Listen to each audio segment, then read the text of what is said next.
what also Rigathi has been saying as well. So now he says 6 months, give us 6 months to make sure that the policies of the Kenya Kwanza administration is working. There are 217 shillings that we're paying for the fuel prices. That is bound to be going up.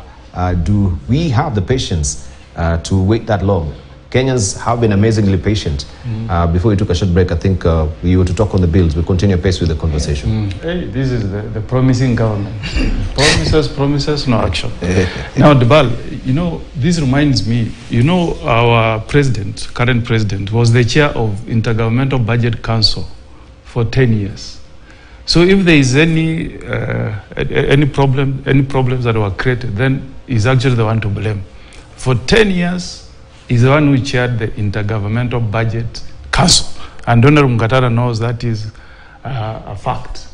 Now, the point I was telling you about Parliament, Debal, you have followed the history. Remember what we are discussing at the National Dialogue Committee is what the current administration has done to political parties.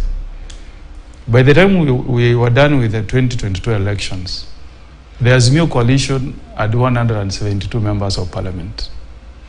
ODM, Wiper, Jubilee, and all others. But you know this culture of buying, because I don't have any better term, or trying to persuade members to shift allegiance from the minority side to government, has weakened our strength in both National Assembly and in Senate, to the level that people who sit on our side as minority, in actual sense, vote on the other side. Our whip, you will be shocked, our whip in National Assembly, Honorable Sabina Chege, votes with the government side because we don't respect the culture of political parties and the culture of multipartyism and the culture of having a minority side and the majority side. So in the Senate, oftentimes you can go through the record. All the Jubilee senators, 4 of them, they never vote with the minority side because of this culture of wanting to kill multipartyism. And we are making a strong appeal to the government. It's actually to the advantage of government to have a strong opposition, or what my learned friend or my colleague Owen calls a minority. If we stop the culture of buying members of parliament, we draw a line and say that is the majority, this is the minority, let us have lively debates in parliament. Things will change. If you have seen what has happened on health bills, what Honorable Mahanzo is calling dictatorship, there is a culture that has emerged, Debal, where the government gives instructions to the majority side. And ultimatum, he tells them these bills must be processed within the next 14 days. We don't want any amendment. So on health bills, if you were in Senate last week, we had amendments sponsored by, there was one sponsored by Sifuna, Senator Sifuna. It was voted down by the majority. There was an amendment that was sponsored by Ososi. It was killed by the so-called tyranny of numbers. Now, what does my friend Owen wants to do? We show them these bills are not, they're not okay. They're not going to be very nice with Kenyans. You know, please, these are our amendments. Support, bipartisan, support. When we table the amendments, they use the tyranny of numbers and kill. Can I say something on that? So those particular ones. Ukweli unauma lakini wacha ume kidogo. You know, at the end of the day, Debal, I'll give you on that. If you have a president who dictates to its members of parliament, you will never have good laws. Because they are always thinking, we have been ordered, we have been directed to pass this law. The point what we need to do as Kenyans is to allow parliament to thrive. You know, whereby laws coming from the executive reaching the floor, we should be given the freedom to debate those laws. We even tried to exercise our rights under Article 37. We went out there to picket. You saw what happened. We were clobbered, we were beaten, we were tear-gassed everywhere. And that's a constitutional right. We were exercising a constitutional right. Our members, look at it, our members were arrested. My minority leader, Stuart Mazayo, was arrested outside his offices at KICC. simply because he wanted to come out to protest unjust laws that were being, passed through Parliament using the tyranny of numbers. Kenyans know these things. Right. Okay, thank you. Yeah? Right. Kenyans, Dan Maz also was missing on that particular day. There was a no-show because he was thank you. Kenyans know about these things. Thank you. When you go to, finally, when you go to the taxation laws, my learned friend was in Parliament. He knows that the opposition side, the minority, we opposed those laws. We opposed them, but they passed simply because there was the so-called tyranny of numbers. Thank you. You made your point. Because the members of Azimio coalition, thank you, especially from Jubilee, thank you. Had already shifted allegiance to the other side. Let me seek the permission of Owen Bayer to just give you, if you may yield that particular, that you wanted to just make a point. But I would like to make a point because Okongo Morgan is being cheeky. He's a good debater, Okongo Morgan. But when you see him fumbling around like he's doing right now, then you know he's lost it. You know, Parliament as it works is about convincing. It's about bringing strong points to the floor of the House to convince the other members to support you. What the opposition or the minority in this country has lacked is the ability to manage the political affairs of Parliament, including their own members. Today, we know we have a morning session at 9 because of the bills that are coming from Senate. Yes. We need to pass them. I'll stand there in the podium in Parliament and make my points. Kimani Chungwa will stand there and make his points and convince the House that these are good laws and we need to pass them. On the other side, their minority leader, instead of standing up and trying to convince the House, he will sit down and oppose by shouting. He will oppose by running his other people to walk out. That is not how Parliament works. If Osoti, Honorable Osoti, who I respected, I worked with him very well in the 12th Parliament, if he has a strong argument, and he used to work with me at that time, and he had a strong argument, he would lobby, and that is what the Parliament in the United States, the way you like talking about it, works. People caucus overnight, and they try to convince their other members for a long time, such that they'll be able to get numbers and vote. But what the opposition, the minority in this country does is to listen to what their party leader will say and sit down and say the party leader has spoken. Instead of coming to Parliament to pull me into the small room there and trying to convince me.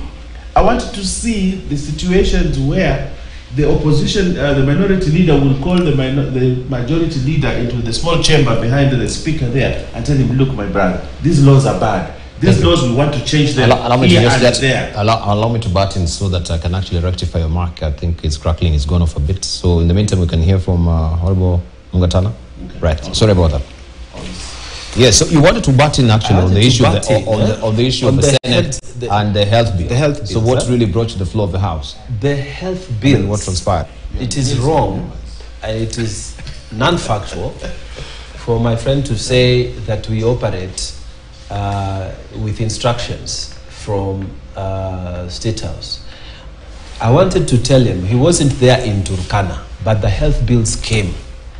And when we were voting for those health bills, in the third reading, myself, I'm in government, and I moved amendments. You know, they were supported by Ososi, they were supported by Senator Eddy, very, very productive senators, and we made that bill better.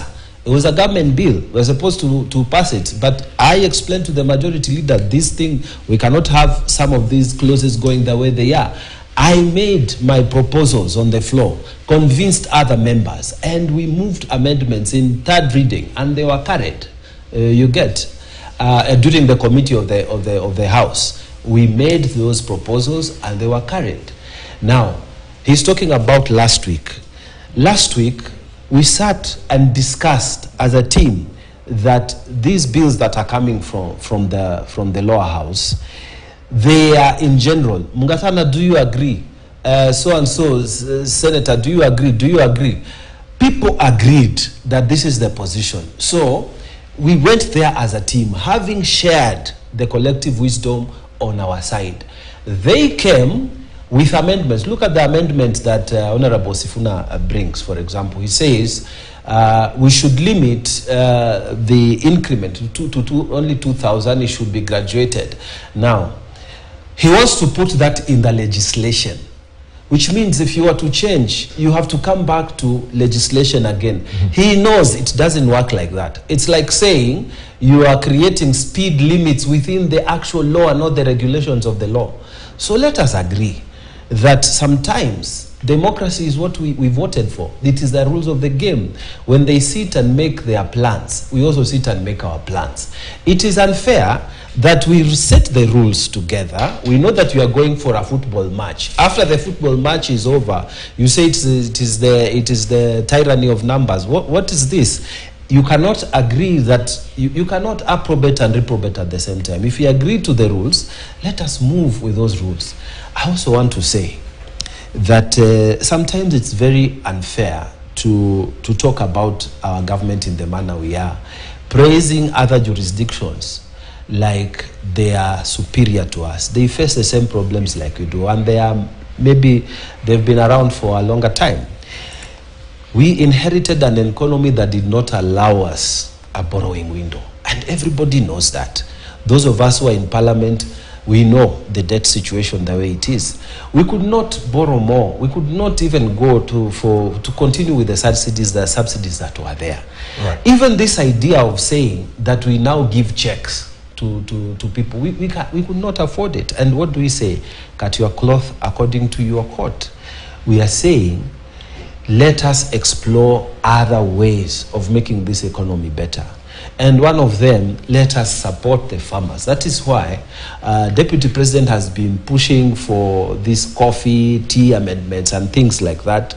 We have been pushing for fertilizer. Let us try another approach. Subsidize the farmers. Thank you. Help them, and you know that now they are going to get a tea bonus. You know they are going to get a tea bonus. You know that the government has already passed the 4 billion for the maize farmers. It is getting better. I know right now people can say all manner of things against this government, but we have only done one budget cycle. I'm pleading with people to understand that it takes time. Economic changes are not like a revolution. It takes time to get the effects running right into our pockets. Thank you. I want to finish my point. Yeah, please, I want to say this. You see, Debala, I want you to be very objective on one thing. During third reading, and that is when law is made. The minority think that law is made at second reading. No. They will come and talk and talk and talk, and then when the rubber meets the road at third reading, when now we have to make amendments to that law, just watch TV during that time and tell me how many members from the minority are in the house at that particular time. There are no show. They don't come. They don't come. They don't come during third reading, where actually that is the time when you will find Olwatch, you'll find Nyikal, and you'll find Kajuang, and you'll find Millie Odhiambo. Those are the only people that will sit there during third reading. While on the other side, because we are dedicated and committed members of Parliament. Well, it's alluding to the fact that some of them are compromised. That's no, it's not. That is not a fact. That is not a fact at all. During third reading, why don't they come to the chamber? You know, the people they're talking about is probably 4 or 5 people. Where are their troops? Most of the time, they are even the leaders, actually the bench, and I want you to take note of this so the next time you come and show us here. The bench, the front bench, the leader of minority, the deputy leader of minority, probably the only person you'll find is Mbui. The whip and the deputy whip, all of them are absent in the house. We have an important bill, and you'll see it in the morning because today we'll have a committee of the whole in the morning. You'll see it. They will not come, and then they will go out there and say the laws are bad. When we marshal our people and tell them we have an important bill that we need to pass, and these are the changes they're going to. The other day I was very happy when Olwatch stood his ground. Olwatch, the MP for Mathare, he stood his ground and said this law must change. And he came and called the majority leader at the bar, and myself and other people and said, okay, we need to change this, we need to change this, but I think we can suggest we do it this way and this way and this way. And we saw Olwatch sense. During the budget, the debate on which bill is it? One of the laws on health, and Olwatch's changes carried the day in the house because he brought them to the house and he sat there and argued his case, and we listened and we saw said. Actually, the majority leader said, No, there's sense in what Oloch is saying. Let's not approve our own changes, the changes by the chairman, let's approve Oloch. That is how democracy works. When you come to the house and convince members such that things happen to help the Kenyans. But you see, I want to say this. The house can make a difference for this country only when they show up and bring changes. I like what Nyikali does. Of course, I wish he was here. He would. He brings changes to the law. He brings, but you know, he lacks people to back him up. You know, and when Nyikali thinks that he's been defeated, he throws in the towel and starts shouting. But that's not how Parliament works. Third reading is everything in the house. Tell your member, I don't know, you know, at least as we have parliamentary group meeting and caucuses and we sit down and discuss and plan. Thank you. They don't have parliamentary group meetings. They are a split group. They have no direction. They have lacked leadership. And that is why things happen. That's not correct. That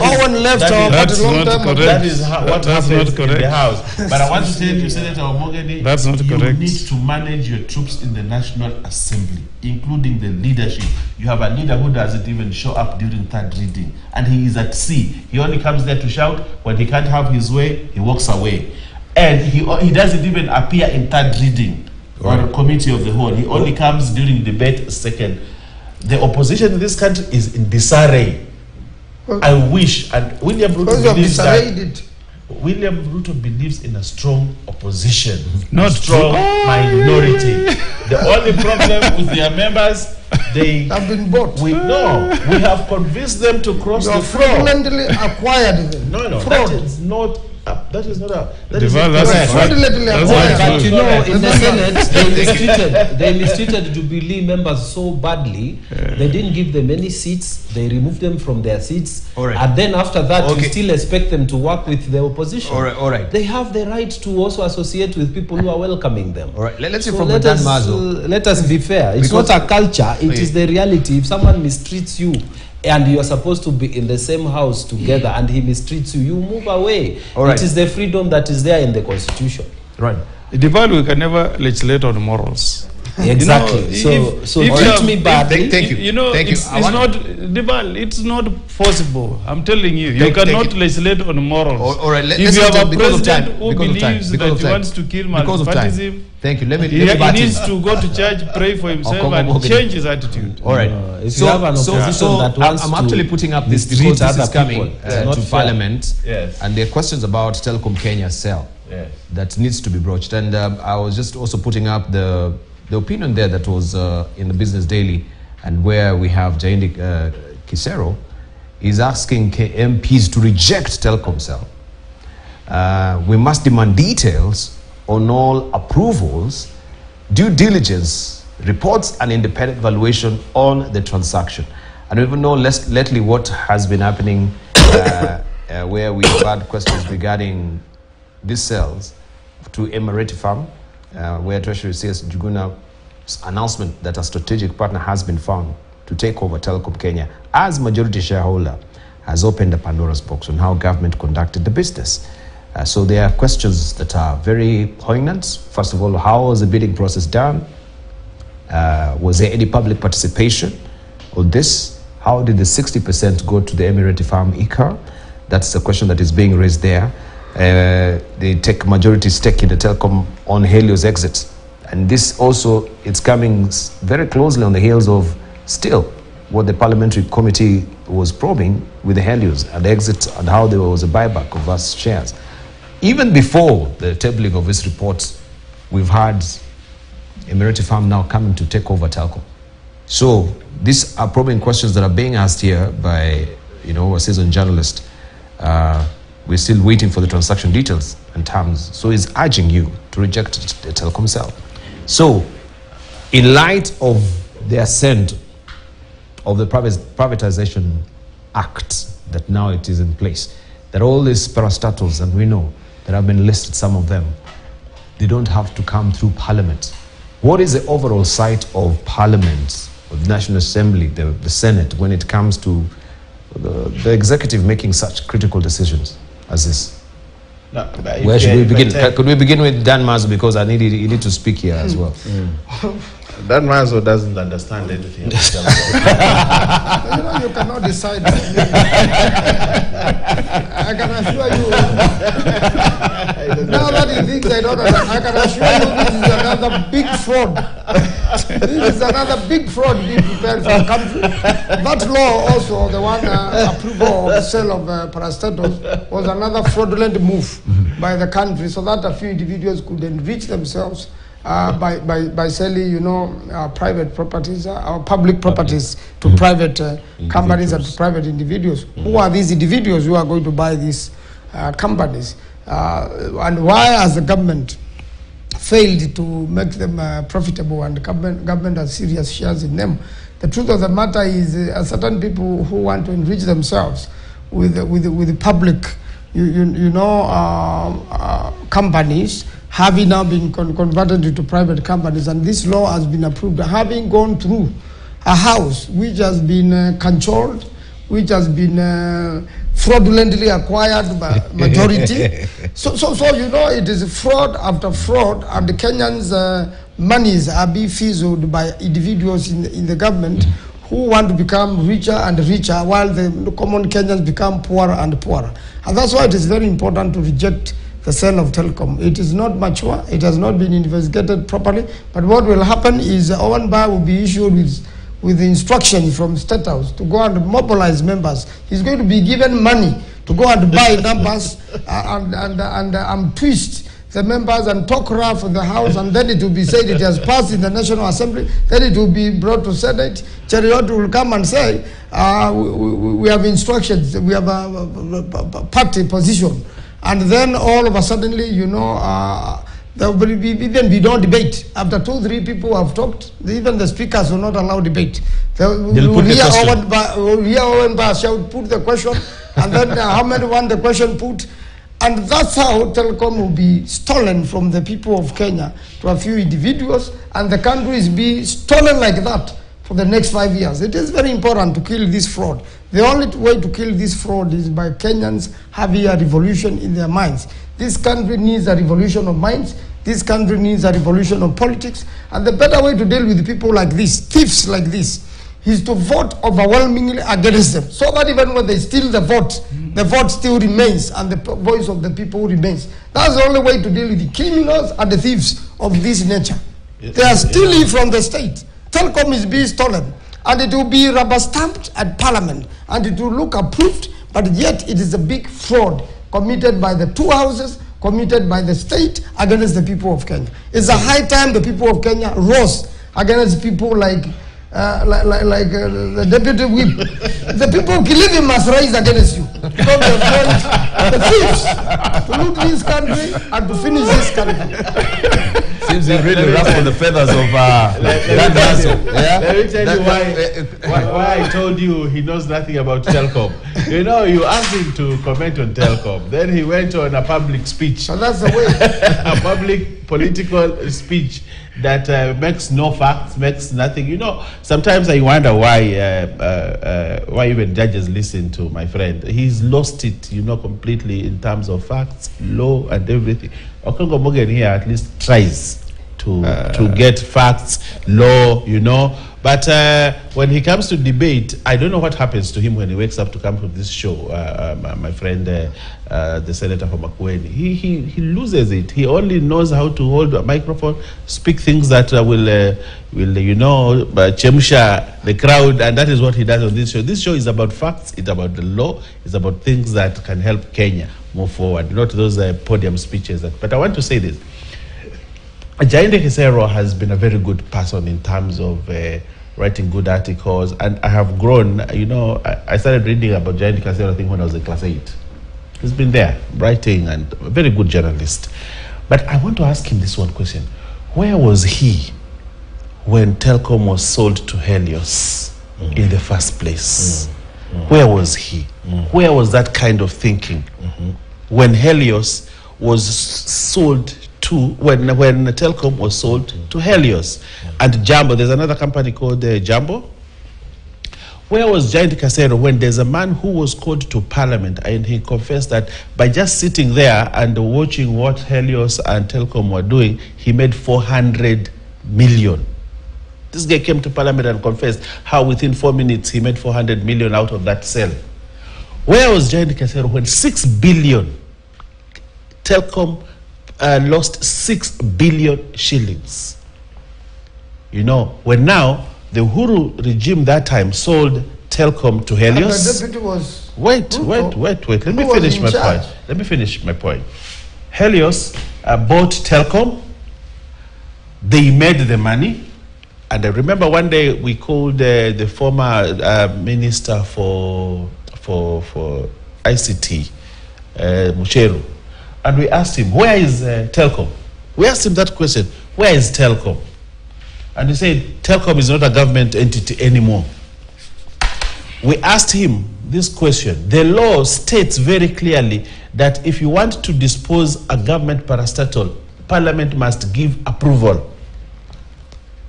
Did Parliament give approval to sell Telkom to Helios at that particular time? He said, I was given an executive order that I sell Telkom to Helios. 6 months, I think 1 year after, the same government came back to buy the same Telkom from Helios. Yes. And they made deals, including that person who came to Parliament to confess that he made 400.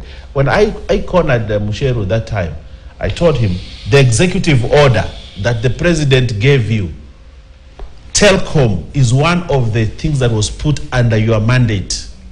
How come today you are saying you cannot answer anything about Telkom because Telkom does not belong to government? I asked him this question, who appointed the board? Who appointed the board to Telkom? He said, I did appoint the board to Telkom. How do you appoint a board to an organization that is not government? These are the things that, are hidden. These are the things that Senator for Makueni sat in Parliament, in the 12th Parliament, to support that government that did that.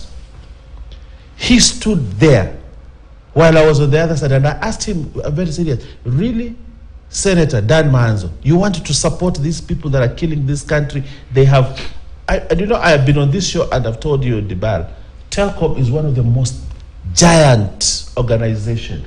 Telkom owns even land in Nyamira. Telkom owns assets all over this country. It's a huge organization. How did Uhuru and his henchmen get away with that crime?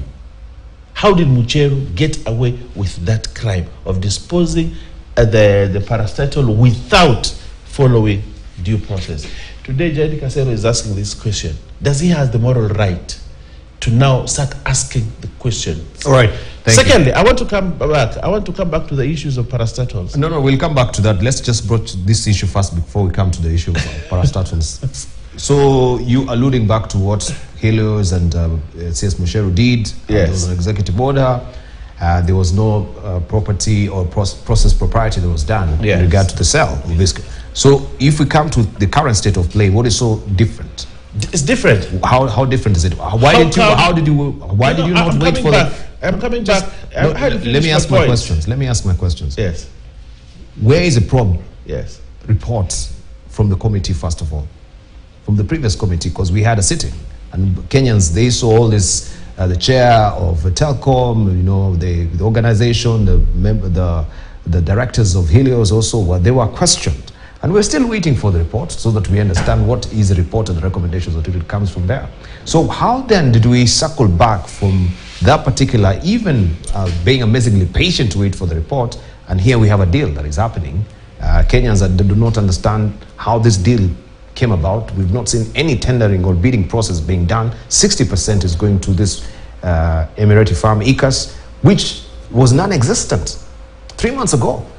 You see, I want to say this. The headline that was on that newspaper, in the Intelligence, I don't know what the name of that newspaper is. It says, it's a business daily. Parliament rejects the sale of Telkom, meaning therefore the law is being followed, including bringing this matter to Parliament.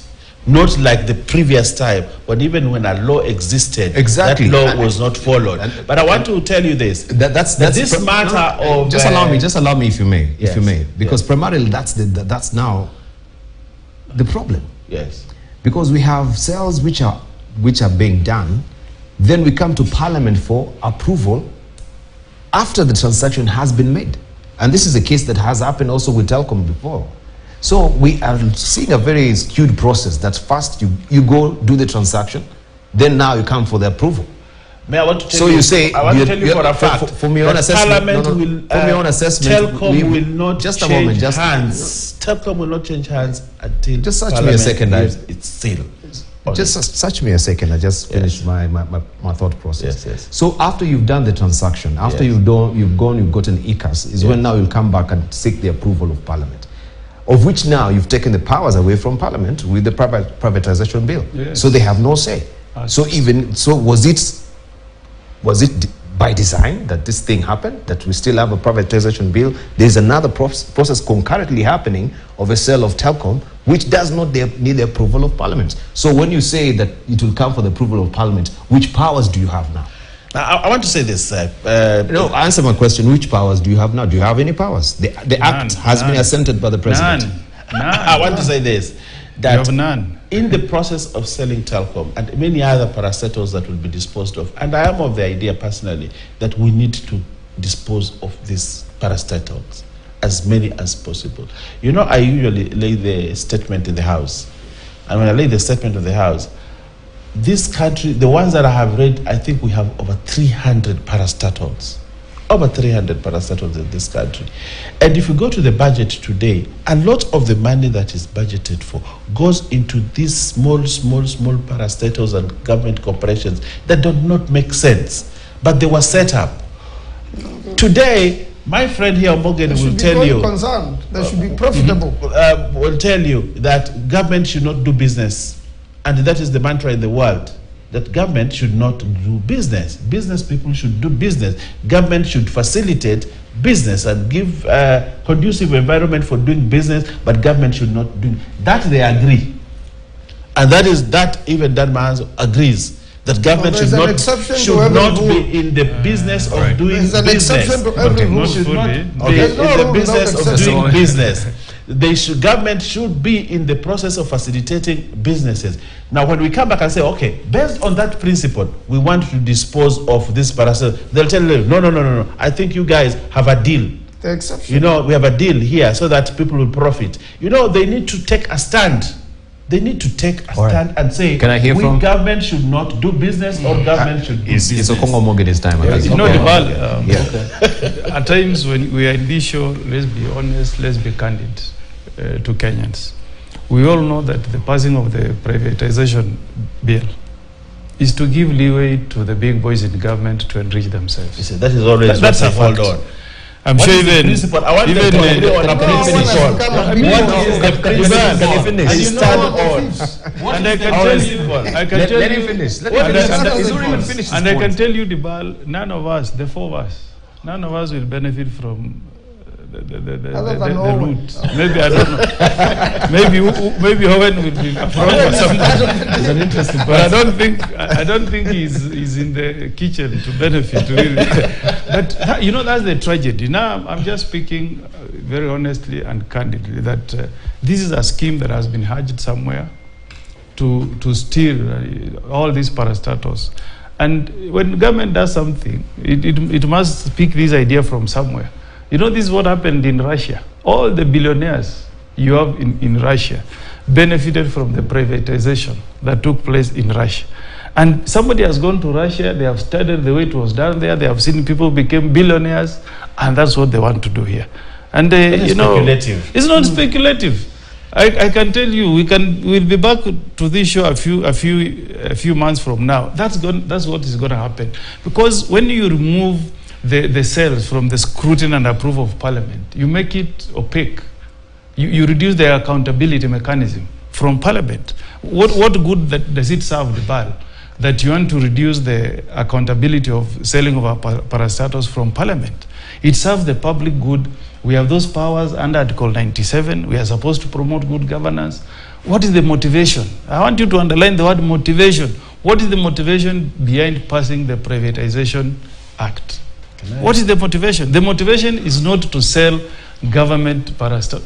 The motivation is to ensure that some people within this government benefit from that privatization. And I want to debunk the notion by my colleague here that government must sell all its parastatals. No. There are some governments that have come up with parastatals that are thriving. I'll give you an example. If you go to the US, Tennessee Valley Authority, you know, we borrowed that concept of Carrier Valley Authority from the US when Franklin Roosevelt in 1936 came up with the Tennessee Valley Authority. If you go to America even today, the cheapest power being sold to Americans comes from Tennessee Valley Authority, which is a government parastatal, so to speak, if you compare that with Kenya. So it's always not the case that you must sell government parastatals. No. The ones that are not doing well, the ones that are not profitable, you can come up with a mechanism of selling shares to the public. That's okay. But the way you also do it, you must protect the public. The way you have put it, the way telecom was done, and I know it was done in the previous regime, you have mentioned all these assets in Nyamira, in Tana River, everywhere. And then somebody comes from out of the country and just benefits. It's not right. We're not protecting the public. But again, I don't want you to write the book of a lamentation as government. I mean, there are laws, Dibal. If the previous government did not comply with the law, why can't you invoke the laws that are there? Arrest the culprits, take them to court. If you think we can sue for recovery, thank you. Let me hear from do it. And then finally, speaking for us as parliamentarians, you know, we have behaved so badly in parliament. And I'm also in it. I'm not saying I'm better than anybody else. We have behaved so badly, Dibal. We are passing so, you know, very, very bad laws. We are committing so many sins because of this thing of looking back and say, I must be loyal to my party. I must do what my party has said. That's not the way we should do legislation. We should act. The Constitution expects us to act on behalf of the people of Kenya, to act in the best interest of the people of Kenya, to promote governance and good democratic practices. That's what is commanded of us in this book. So this idea, let me finish. So I want to plead with my colleague. This idea of saying that if you are the majority in government, you must pass bad laws. It's not the case. When Roosevelt was in power, he had 87 senators out of 100. 87. And he tried to whittle down the power of the Supreme Court. You know, he wanted to amend the Judicial Act to increase the number of judges from 9 to 15 so that he appoints his friendly judges so that his laws can go unchallenged. But you know, the people who said no were the Democrat senators themselves. So, my friend Owen, as a leader in the National Assembly, don't support anything and everything that comes from the executive.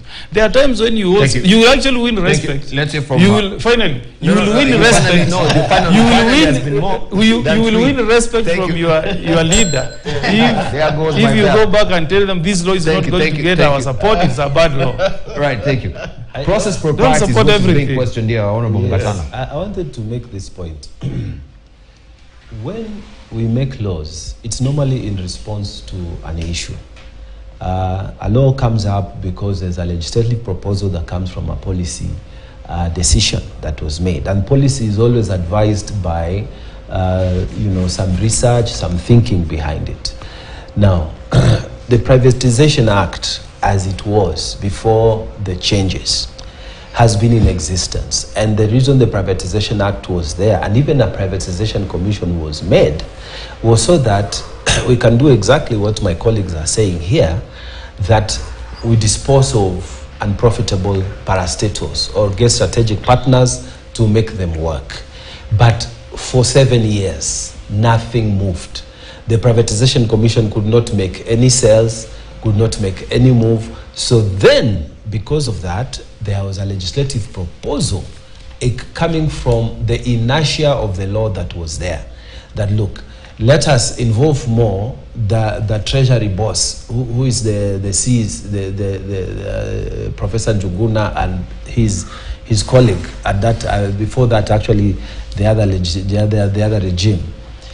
The people at Treasury have better knowledge on and maybe more aware of the facts, and those people can help advise, and we can trust them better than the processes that were there in the Privatization Act at that time. So then the act was amended, and the amendment passed through Parliament. And I always have a problem with people trying to disown amendments that were passed in Parliament, because we were all part and parcel of it. Now, I wanted to ask my colleagues to remember that I remember very well the MD of Telcom, when he was brought before the committee, when he came before the committee, he said that the Telcom was in the red. It had 40 billion. They cannot pay suppliers, they cannot pay what, they have a debt, and they have no way of raising that money. So that is one issue.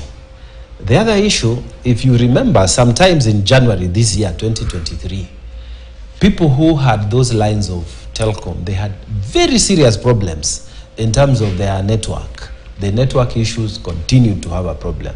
Now, when you go and ask what is the problem, because Telcom used to work very well, at least for us in Tana River, when you went to find out, they'll tell you we need to do some major investment to improve the system. But yes, we have the infrastructure, but we don't have the money to improve the system. So what does that mean? They are looking for a strategic partner. And then the boss himself had gone to Parliament and said, we have 40 billion. We have 40 billion in the red. Now, tell me, when now a law has been passed and a strategic partner is found, surely, can we then come back and start saying, no, these are public property, let us not sell, let us not do what, when we have had this background I have given, when the boss himself of the telecom corporation is saying, I'm not able to run this thing, I have 40 billion, and they are not able to stabilize their network, they need an investor. Now tell me. So do we break all the rules and regulations which are there? Those are not the rules and regulations. I'm saying the law has been changed, so there's no rule that has been broken, my friend. When the law has been changed, they have followed what the law is saying now. So the question I should ask myself as well. Let me finish my point. Does the law change providentially when the sale is going on? No, let me say. Because it seems they're matching at the same time. The law was changed. So it seems the law was changed, and I can assure one thing: we can do many wrong things, but when it comes to Treasury and Central Bank of Kenya, that is like Caesar's wife. Normally, we don't attack them. Okay. And we have a bit of trust on them. It's like they are almost like the judiciary. I wanted to make this point, Dibala. Allow me to finish this point. When they did what they had to do, they are saving a government asset. There's no point, there's no pride of holding on to an asset that the MD is saying, I'm 40 billion in the red and I can't run this thing. Which is good. We have all agreed here, but let me finish. We have all agreed here that even parastatals that are not doing well should be facilitated to get strategic partners. And that's what we have done. Fantastic. So what is the problem here? Okay, the problem is, first of all, which people are raising is the fact that yes, it's a good thing if you get a strategic investor. Yes, very good for Telecom Kenya. Yes, but has the person who is the investor gone through the due process of bidding? Because there are other people who want to invest in Telecom. It is not just ICA. And first of all, which company is this that was in non-existence 3 months ago? There is no website where we can get information. No, so that's what we're asking. It's not really about the law wasn't really followed, but is the due diligence and the process propriety followed? Let me answer you on that one. You see, while you're asking that question, our colleagues are trying to say the whole thing is a fraud, the whole thing is bad, we are selling government assets, I don't know what. What I'm trying to tell you is even in identifying, let's say, a person to hold an important position like you hold, the process is not only one. It can be, you can be handpicked, you know. Don't rule that one out. It's not always that there will be interviews and whatnot. The correct person to answer that may be Professor Njuguna. We have trust in Treasury, trust in CBK, the way we trust judges. We don't trust them wholly, but our level of trust are higher. All right. I can guarantee you one thing, that this cell is going to help us. This cell is going to bring at someone who is going to invest in the stabilization of the network. This cell is going to bring us someone who is going to help us pay off some of the debts. There's something good for us as a country. The privatization bill, I think we can pick up next week. In fact, Abdikadir task force was very clear on it. It even gave a roadmap. You know, he said there were 287 parastatals. Yeah. He said they could be merged to be 187. And he actually warned that some of the parastatals are so strategic for the country, and he identified Kenya Airways. He says, even if you are making losses, you can't just wake up and sell Kenya Airways. So I think when we implement these things also, bear in mind that a lot of work has gone into this before you just come in and change the law to benefit a few in government. Right, thank you. All right, as we're winding up, Dan Mazo, of course, Owen Bayer has actually said you are the politician here, but when you go to the courts, you're there. You're the lawyer.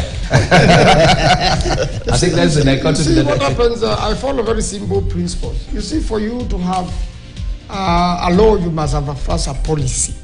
And that policy, which is formulated by government, must also be brought to the House for debate.